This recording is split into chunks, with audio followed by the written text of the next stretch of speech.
Bismillahirrahmanirrahim. Assalamualaikum warahmatullahi wabarakatuh. Bulan ini adalah bulan Desember, penghujung di tahun 2022. Dalam satu tahun perjalanan di tahun 2022 ini, tentu di pemerintah daerah Kabupaten Solo mestinya harus ada refleksi satu tahun perjalanan pemerintah daerah Kabupaten Solo. Saya Hafni Hafiz, Ketua Fraksi Gerindra DPRD Kabupaten Solo, mempunyai beberapa catatan-catatan yang mestinya tentu harus ini dilakukan perubahan-perubahan, perbaikan substantif ke depannya.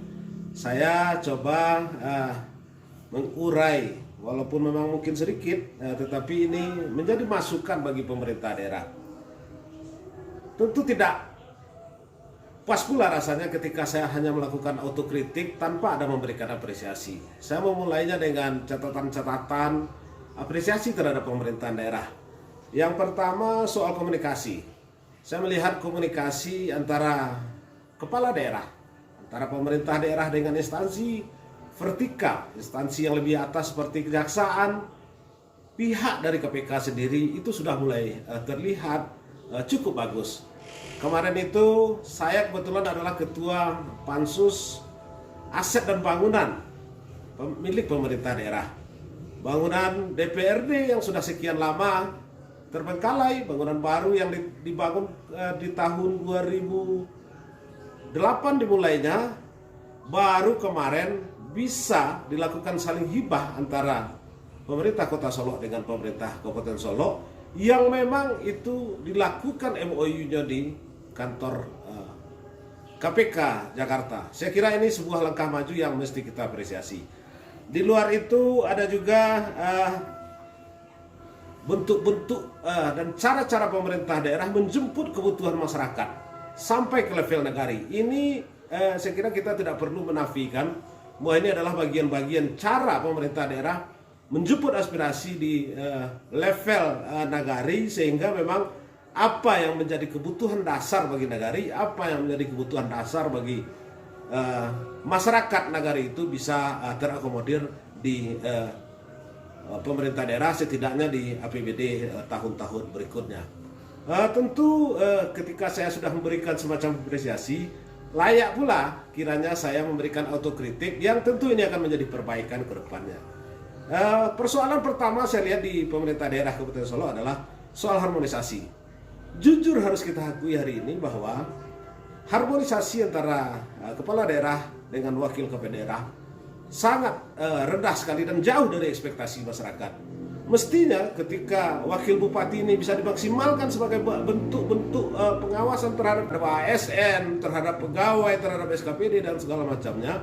Saya kira ketika seorang wakil bupati ini dimaksimalkan, diberdayakan potensinya oleh seorang kepala daerah, saya ini ada keyakinan kuat bagi diri saya bahwa Kabupaten Solo ini jauh lompatannya ke depan. Itu soal harmonisasi. Kemudian yang kedua, saya melihat masih adanya SKPD yang capaian kinerjanya sangat masih belum memuaskan kita. Masih ingin lihat di Dinas Pendidikan belum beranjak. Di Dinas Pendidikan di level kabupaten kota Sumatera Barat, level kita masih sangat jauh di bawah. Masih di tingkat besar tapi paling bawah. Ini mesti diperbaiki. Kebijakan-kebijakan kepala daerah itu, kebijakan kepala dinas harus betul-betul dalam rangka meningkatkan mutu pendidikan, sarana prasarana sekolah, ruang belajar dan segala macamnya. Tentu ini harus dimulai dari sisi kebijakan. Saya kira lingkungan pasti akan mempengaruhi di sekolah, bahwa masyarakat sekitar akan mempengaruhi juga soal-soal sekolah ini. Tetapi yang lebih penting adalah soal kebijakan. Jangan lantas karena memang soal pilkada, soal tidak dukung-mendukung, kemudian si A dipindahkan, si B dipindahkan. Ini mesti harus menjadi catatan bagi pemerintah daerah, khususnya kepala daerah. Jangan memang Pak Bupati hanya sekedar menerima laporan-laporan tanpa ada melihat kondisi sesungguhnya di lapangan. Kemudian ada juga kesehatan. Memang tingkat stunting kita hasil dari indeks yang dikeluarkan oleh provinsi, bahwa ternyata kita nomor 1 stunting di Sumatera Barat. Ini sungguh memiriskan. Ini sebuah langkah-langkah besar yang mesti harus dikerjakan dengan cara-cara yang luar biasa untuk penanganan ini. Kalau tidak, maka tentu Kabupaten Solo ini angka stuntingnya tidak akan berubah. Generasi kita akan tumbuh dengan sehat, generasi kita akan tumbuh dengan cerdas ketika memang kita melakukan sosialisasi, indeks ekonomi masyarakatnya naik, sosialisasi soal kesehatan naik, dan segala macamnya. Dinas Kesehatan harus proaktif terhadap soal penanganan stunting ini. Kemudian kita lihat juga di pariwisata.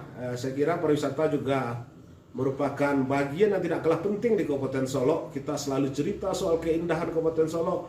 Kita selalu cerita soal bagaimana menariknya wisata-wisata yang ada di Kabupaten Solo. Namun sentuhan pemerintah belum maksimal. Apakah itu di kawasan Danau Singkara, kawasan danau di atas, kawasan danau di bawah ini. Para pelaku wisata, para penggiat wisata tentu harus berkolaborasi dengan pemerintah daerah. Dalam hal ini perlakuan anggaran tentu tidak bisa kita nafikan. Sebagai catatan penting, apa yang kita sampaikan dalam 3 program tadi itu adalah bagian dari program unggulan atau progul dari pemerintah daerah yang tentu harus menjadi sebuah catatan penting di 2023. Saya kira di luar itu, hal pentingnya adalah soal infrastruktur di Kabupaten Solo. Dalam catatan kami, dalam catatan saya di pembahasan anggaran, kebetulan saya adalah Badan Anggaran DPRD, kebetulan kami juga di pembahasan APBD kemarin itu adalah Ketua Tim Perumus APBD untuk 2023. Bahwa kita ingin sampaikan, 62% jalan kabupaten itu rusak berat. Mestinya tentu harus kita dorong secara maksimal di APBD 2023. Alhamdulillah keberpihakan pemerintah daerah saya lihat kemarin itu di pembahasan APBD 2023 sudah mulai terlihat walaupun memang belum tercover seluruhnya. Ini harus menjadi catatan kita semuanya bahwa jalan-jalan kabupaten itu mestinya sudah dalam kondisi bisa dilalui dengan layak oleh kendaraan roda 4, roda 2.